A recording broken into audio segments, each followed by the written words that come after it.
Hi guys, Maid of Tarot here. Welcome back po for your kapalaran sa pag-ibig para po ito sa mga fire signs, Aries, Leo, and Sagittarius. Maglalagay na lang po ako ng timestamp sa my description box para po mapuntahan ninyo ang inyong zodiac signs. Pero syempre, this is a general reading kaya hindi po lahat ay makaka-relate. Okay? So we will start po with Aries. Ano kayong posibleng pagdaraanan ng mga Aries sa mga susunod na mga araw?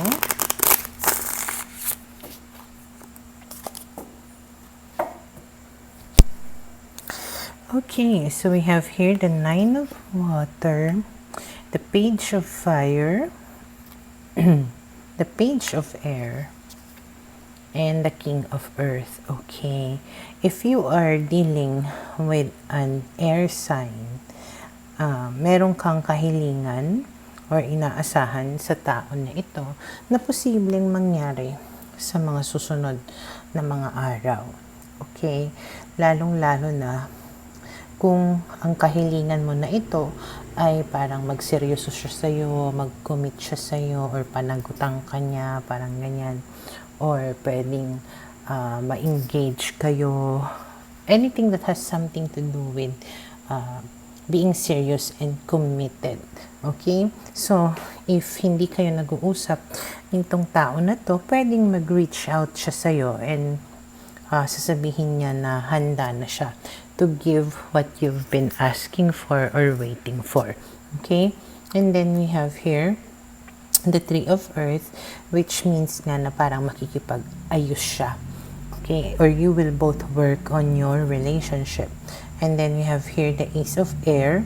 Again, air sign. Okay, Gemini, Libra, Aquarius. So parang everything will become clear between the both of you. Parang magkakaroon kayo ng open discussion or aminan or basta para maging malinaw yung situation ninyo, kung ano yung gagawin ninyo. Parang magiging open and honest kayo with each other.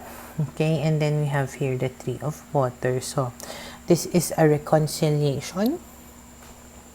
Magkakabati kayo, or you will reconcile your differences. Kung ano man naging hidwaan ninyo, hindi nyo pagkakaunawaan, pwedeng mapag-usapan ninyo ng maigi, and you will both find your common ground and parang compromising, yung parang you will meet halfway, parang ganyan. Okay? And then we have here the Eight of Earth, again working things out. So talagang mag-e-effort siya na makipag-ayos or ayusin yung relationship ninyo dalawa. Okay? And then we have here the Queen of Earth, and because of that, parang mas magiging kampante ka, secured ka, na talagang napaparamdam niya sa'yo na gagawin niya yung makakaya niya to make you feel satisfied or secured in the relationship. And then we have here the High Priestess, and then the Two of Air, na parang na hindi ganun na 100% na sigurado kung ano yung kahihinatnan nitong pagkakaayos ninyong dalawa. May hint of doubt pa rin somewhere. But there is this strong part of you that believes na this time it will be different, kasi nga napapakampante ka niya, napaparamdam niya sa'yo na wala kang dapat na ipag-alala, and parang feeling mo you are making the right decision even though you are not quite sure kung ano yung magiging ending talaga nito. Okay? And then we have here the Ten of Fire and the Three of Air. So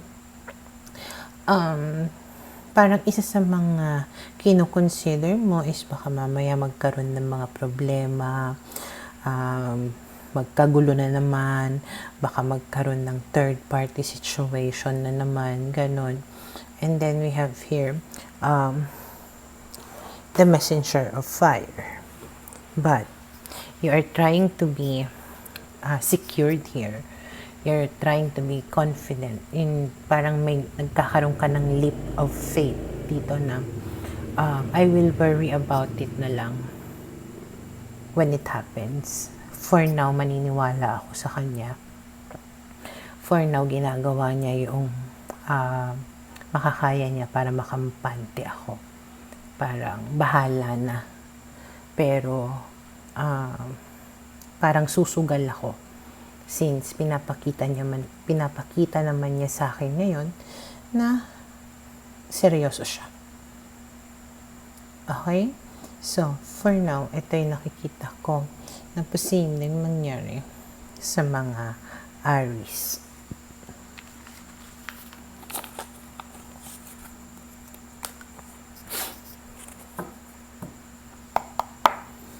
Para sa mga Leo.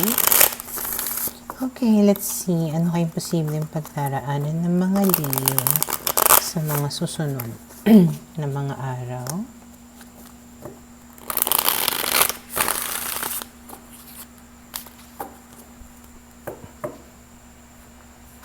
Okay, so we have here transformation, 10 of air. May mga pagbabago na mangyayari. Okay, na parang merong matatapos at itong mga endings na ito is yung pwede yung mga hindi magandang bagay. Okay, parang it will finally end. Okay, parang i-close mo na yung chapter mo na yon na naghirap ka at nasaktan ka or na-betray ka and you are going to start a new chapter of your life. Okay? Parang nagkakaroon ka ng pagbabago rito. Endings and beginnings. And then we have here the Empress, which means binabalik mo yung confidence mo sa self mo. Maybe you are trying to tell yourself or you believe na you can do it and it is about time that you do it. Okay? Kumpiyansa ka. And talagang willing ka to make the changes to end also those difficulties na nangyayari sa buhay mo and to start all over again. Okay? And then we have your justice. Ibig sabihin, you know that this is the right thing to do. Maaaring pinagpaliban mo noon, maaaring ilang beses kang nadapa noon, nasaktan, parang paulit-ulit kang nagpakatanga. Pero finally this time, na-realize mo na it's time to do what you needed to do for so long. Okay? And then we have here the Ace of Air. Parang naliwanagan ka na dito. Okay?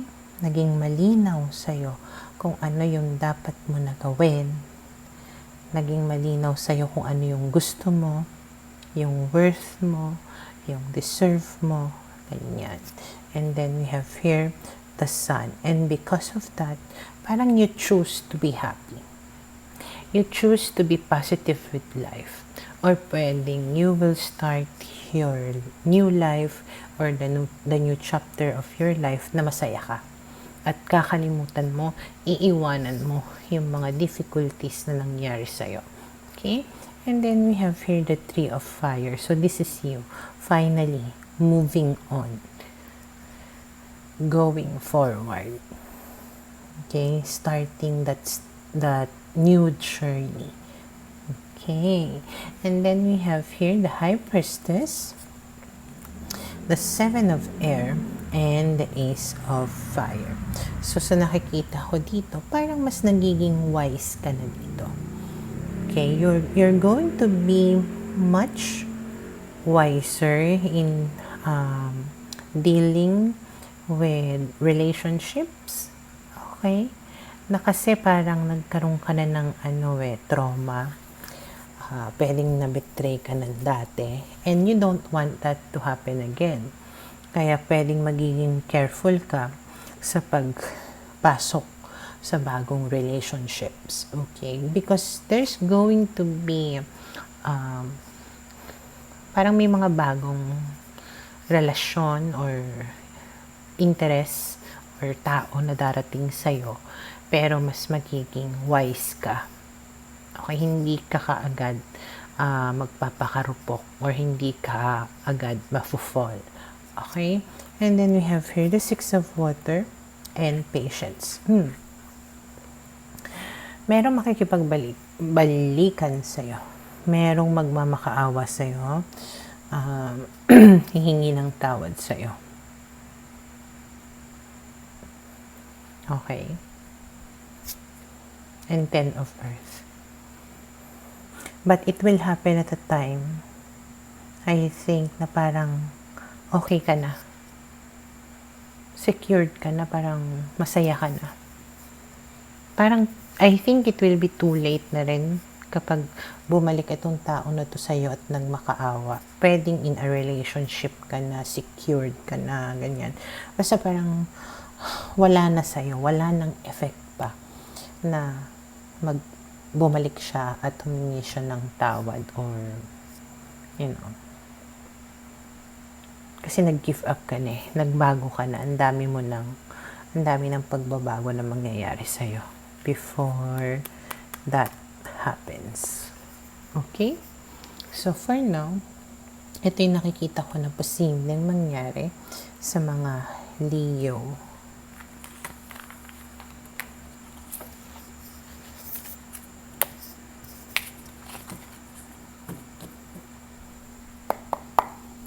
Para sa mga Sagittarius, okay, let's see, ano kayang posibleng pagdaraanan ng mga Sagittarius sa mga susunod na mga araw.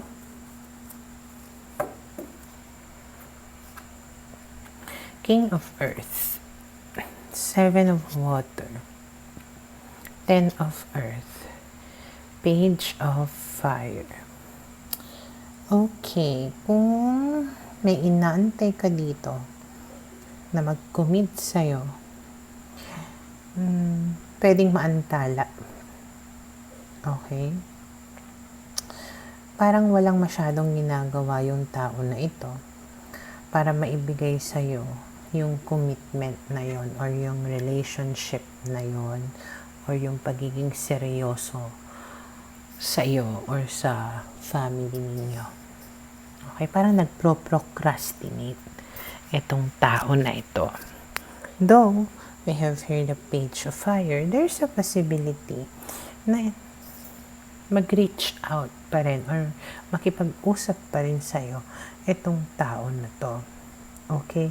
Pero, kung ang hinahangad mo ay magkaroon kayo ng masaya or committed relationship, medyo may pause, okay? Parang may delay. Hindi niya pa siguro maibigay. Okay? And then we have here the Page of Earth, especially if you are dealing with an earth sign, Taurus, Virgo, Capricorn. And then we have here, meron din fire sign dito. Okay, yun yung malakas na energy. But it can just be your energy unless siguro if you are dealing with an Aries. Okay, so magre-reach out sa'yo itong tao na to, pero medyo indecisive pa rin siya dito. Hindi pa rin siya ganun na sure kung magkukumit ba siya sa'yo or kung mabibigay niya ba sa'yo yung hinihiling mo. Okay, pero kung when it comes to landian, you know, ibang aspeto, kayang-kaya niya na ibigay yun sa'yo. Yung commitment, medyo alanganin. We have here the Emperor. Si Emperor, maano yan protective. May mga plano yan pero hindi siya vocal. Maybe the reason why ganon is ayaw niyang magbitaw siguro sa'yo ng salita na hindi siya sure kung mapapanindigan niya.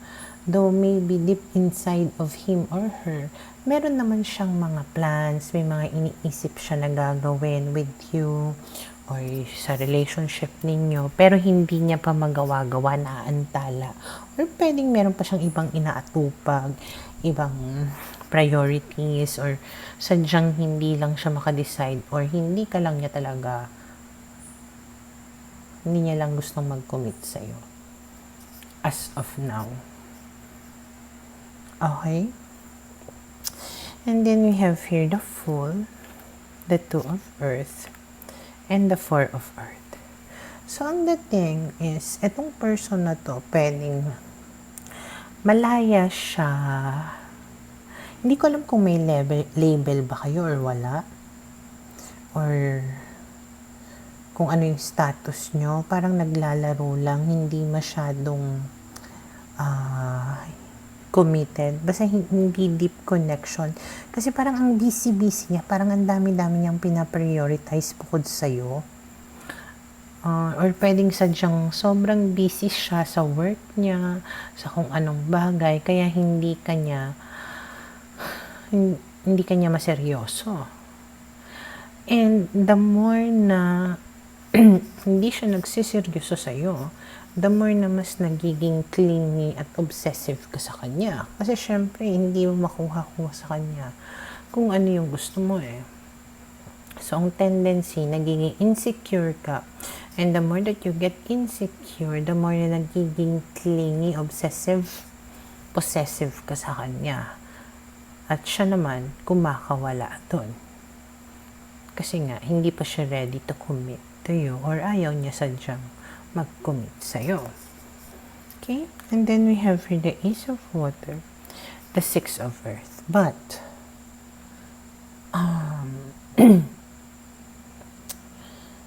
darating din siguro yung time na maibibigay niya sa'yo finally kung ano yung gusto mo. At pwedeng magkaroon na kayo finally ng label or magkaroon na ng parang emotions or deep connection yung relationship ninyong dalawa. And then we have here the King of Water. Pero kailangan niya munang ma-in love sa'yo. Or kailangan niya munang ma-realize na ay, mahal ka pala niya. But as of now, hindi niya yon maibigay sa'yo kasi iba ang priority niya. Okay? So, for now, ito yung nakikita ko na posibleng mangyari sa mga Sagittarius.